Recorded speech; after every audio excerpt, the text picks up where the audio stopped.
இன்னொரு இமேஜ் இருக்கு. நெஞ்சில் குடியிருக்கும்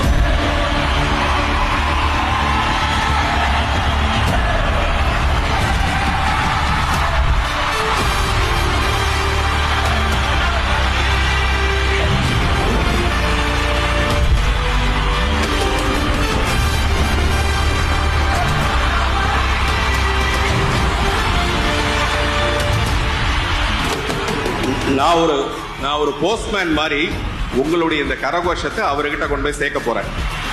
புரியுதா? விஜய் சார், இப்படி ஒரு கூட்டம் உங்க பின்னாடி இருக்கும்போது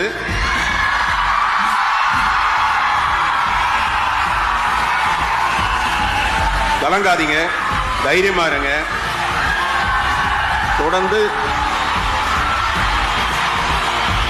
ஒரு ஹீரோ எப்ப வெளிப்படுவான்னா அதுக்கு நிறைய போராட்டம் இருக்கணும், நிறைய ஸ்ட்ரகிள்ஸை தாண்டி வந்தாதான் ரியல் ஹீரோவா இருக்க முடியும்.